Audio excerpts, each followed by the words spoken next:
It's time.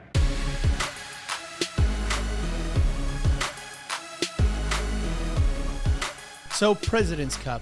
For those who don't know, huge golf event. Happens every 2 years. U.S. versus the international team. International team being outside of Europe because they have the Ryder Cup. I'll give a course breakdown, and I'll let you talk about more of like the players that are in. Sounds good.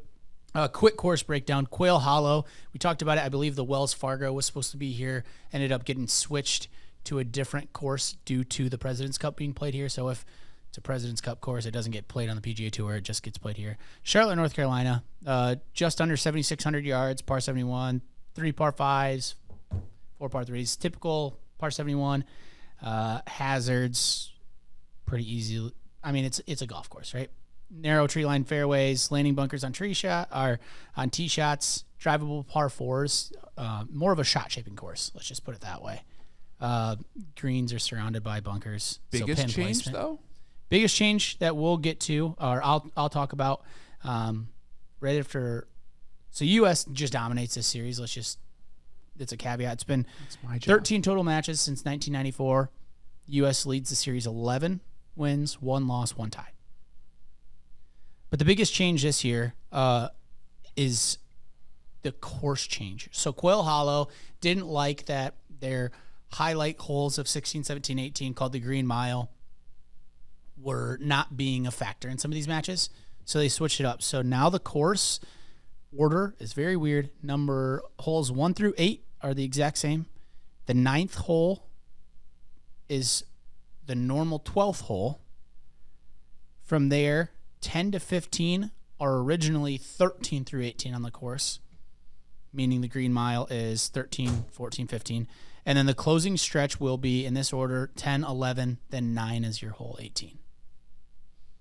Yes. There's a picture that just kind of, it's funky, it's weird, but I like it from a standpoint of if those are your 3 hardest holes, they should be factors in every single match. Yeah, those are your 3 holes, and the reason they do that is because of the format of the President's Cup or a Ryder Cup or any match play. And that is going to be, you're going to have foursomes, which are alternate shot. You're going to have 4-ball, which is the best score between teammates on a hole. And then you're going to have singles, match play, all part of the event. So those... Will you have singles, though? That matter? I mean, that's the question. Okay. But essentially what Quail Hollow is wanting to do is just like Ryan said, they want their best holes, their most iconic holes to be played and to matter.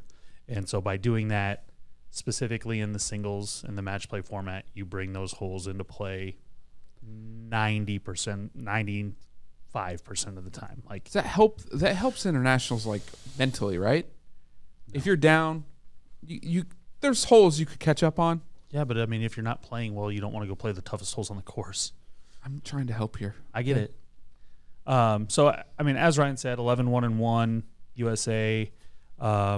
Currently minus 650 on FanDuel, minus 700 on DraftKings for the U.S. to win. Several bets you can take, whether it be players to win a certain number of matches, players, you'll have head-to-head stuff once the tournament starts. But yeah, Ryan touched on a lot of the course stuff. I'll touch more on the numbers. I spoke about the foursomes, 4-ball, match play.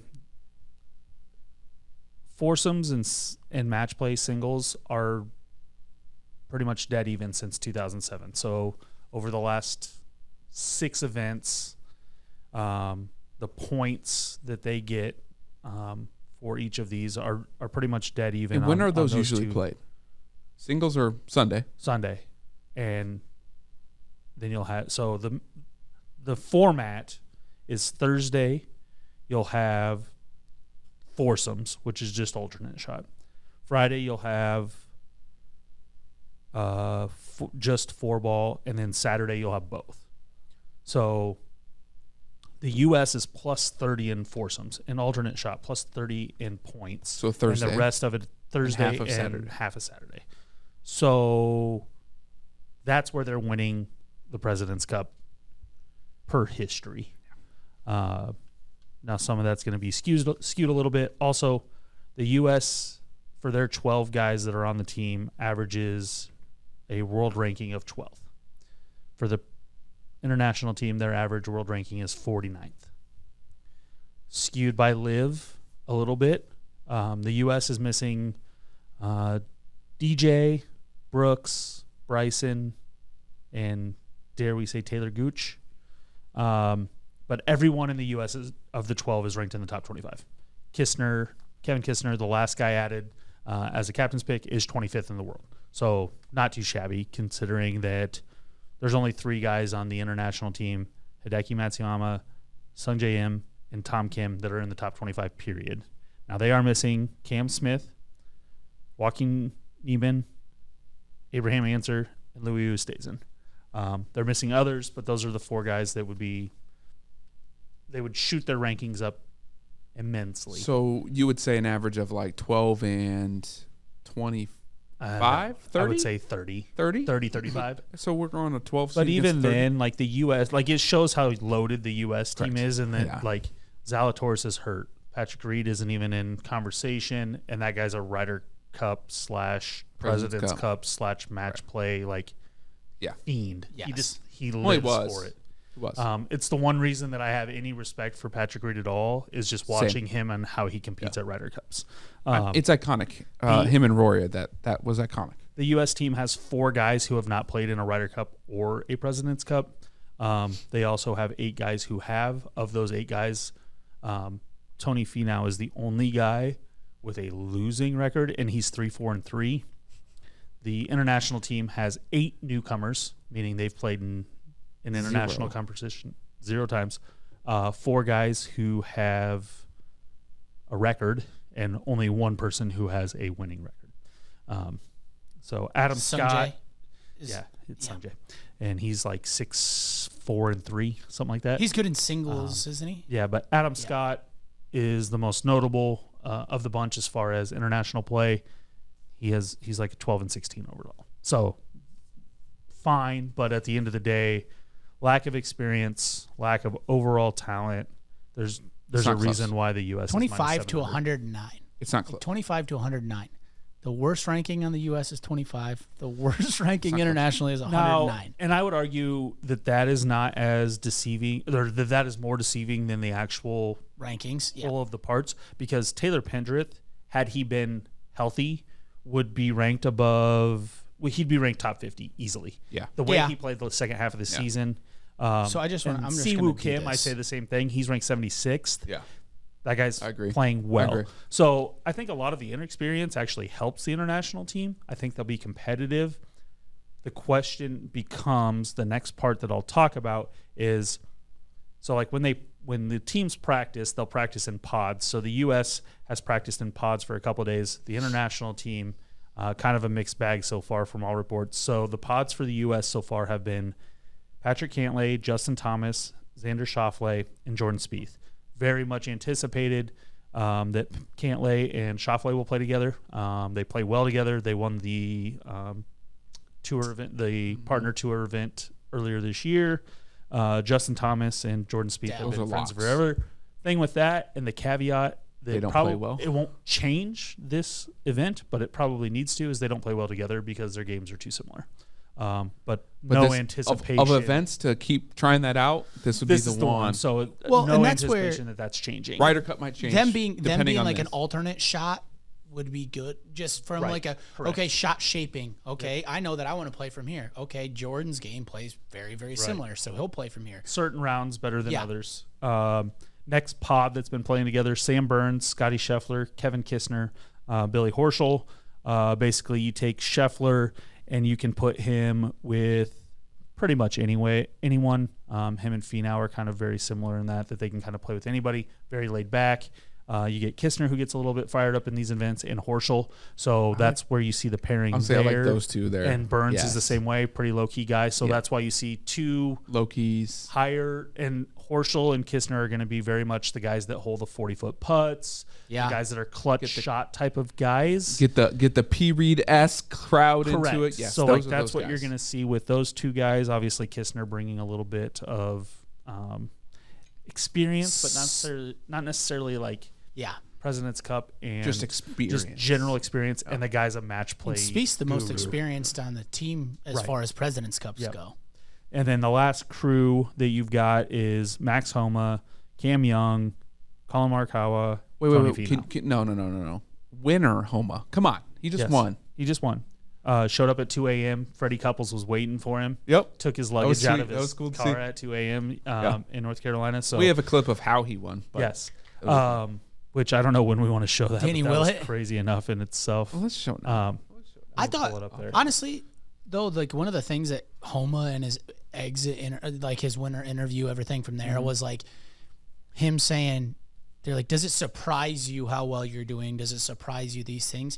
And he's just like, his AOL account when he was in grade school was Tiger Woods 59. which is awesome. Or future Tiger 59. Because 69 was taken.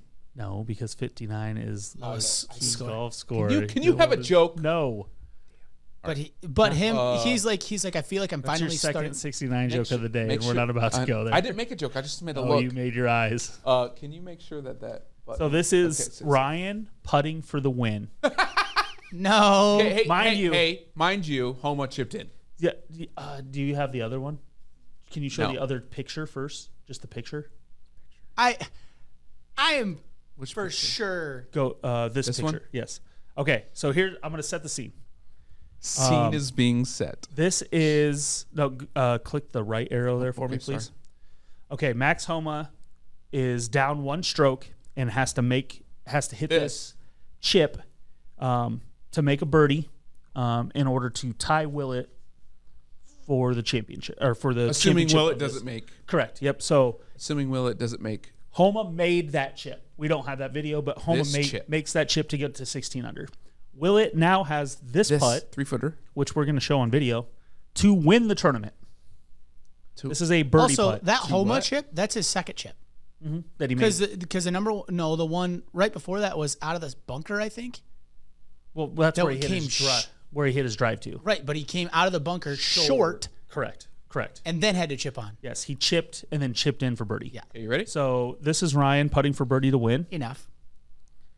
Oh, how do you run it by so far? I don't burn it that bad. Maybe on the glass that they're he's putting. going aggressive. Fine. I missed it to win it. Let's just go tap this one in, and let's get to OT. Breaks on him. So he has just 3-putted from 4 feet as a paid professional. So all of you out there who think that you should never do that, this guy practices golf every day and showed the most amazing. That was a pole. Class, laughing. Right. But he didn't. But he was frustrated. I don't know if it was class. It was just like the restraint. Okay, that's fair. He pulls it, but doesn't pay attention to the break after. See, he's not looking, and he probably should have to help him on this. I mean, these putts though. I'm helping. I'm trying to. What I would have done. Too. Every time I miss, I watch the ball. He did the same miss both times. Yeah. So makes the comebacker for a T2. On the third. So walks off, smile on his face. Making jokes in his interview. Yeah, what else can you do? Appreciate Willett's ability to overcome that, but I would have thrown my putter so far into the gallery. I wouldn't have missed the putt. I would have for sure missed the first one, but I don't know if I would have burned it by that much. Oh, no, not way, because I wouldn't have touched it that hard. I would have left it short. Right. Yeah, actually, that's accurate. Just let's go to extra. Just trying to make people feel better about their games. Wait, just trying to make others feel better, not me, because you just told me that I'm 3-putting that guaranteed. So we've all three of us have 3-putted from that far before, which is why we are now putting anything out 5 or less, right? Correct. Yeah. We need to which makes you a better putter. So that is kind of President's Cup recap. Any last thoughts? There's it's expected U.S. dominance, but I am excited to watch. So even if you brought in, so you could say take out Pendrith and bring in Cam Smith. But that's the thing. I wouldn't. Cam Smith, who's 3, Munoz or Lee. Boys. But even if you made those guys both top 50, it's 41. We don't need to spend more time on that because it's not going to be close. It's not. And It's USA all the way, and we have football still to talk about after these messages. Welcome, our fireside chat. This one's going to be hot. A couple of topics will be overall trust in a relationship between your planner and yourself. It's our job to figure out what's in the best interest for you. We have to start this thing early. How do I play this game patient enough to see this trade turn to fruition? Real estate in general can have a lot of tax benefits to you. Listen and subscribe to the No BS Wealth podcast on YouTube or wherever you get your podcasts. It's time.